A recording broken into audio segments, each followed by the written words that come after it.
Well, that day, I sat on the judges panel of a music competition show, my identity as the biggest investor concealed. My secretary suddenly sent me a screenshot of a social media post. The poster was my wife Rora, the reigning queen of pop, who had blocked me long ago. The caption read, "Only the greatest stage is worthy of my shining star." The accompanying photo showed a young man, smiling and flashing a peace sign at the camera. I had just saved the screenshot, ready to text her a furious question, when the very same young man from the photo walked onto the stage. Pinned to his chest was the antique brooch I had won at an auction for $5 million.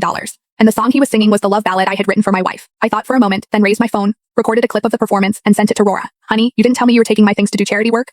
I followed up with another text. If I were to misunderstand and sue him for theft and copyright infringement, his career would be over before it even began, wouldn't it? The moment I hit send, the stage lights went black. A single spotlight hit a corner of the auditorium. Rora, holding a bouquet of flowers, walked gracefully toward the young man. Without a second's hesitation, I took off my mask. I smiled at the adoring couple on stage. "Darling," I called out, my voice carrying through the silent venue, "when did you announce your new relationship?" A collective gasp swept through the audience. Rora's face turned into a mask of pure horror. I acted as if I hadn't noticed, my smile never wavering as I waited for her answer. Mr.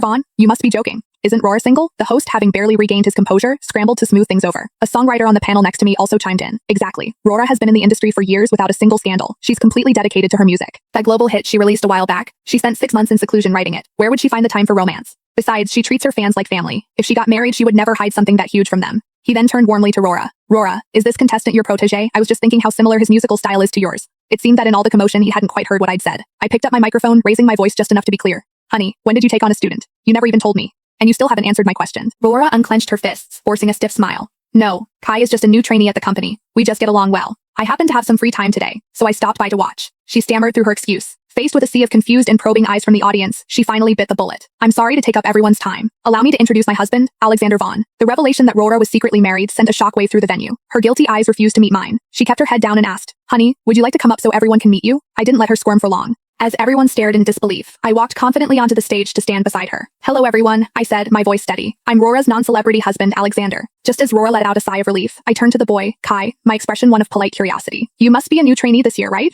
That song wasn't bad. Did you write it yourself? What was your inspiration? Would you mind sharing it with us?" The color drained from Kai's face. He shot a panicked look at Rora, silently begging for help. Rora, thinking she was being subtle, gave him a sharp, warning glance. Kai flinched, then bowed his head meekly. The inspiration for the song came from a little melody that Miss Rora was humming one day. There might be some similarities. It was my mistake. I'll withdraw from the competition voluntarily. I'll post a public apology to Miss Rora right away. I'm so sorry." With that, his eyes reddened, and he gave me a deep, formal bow.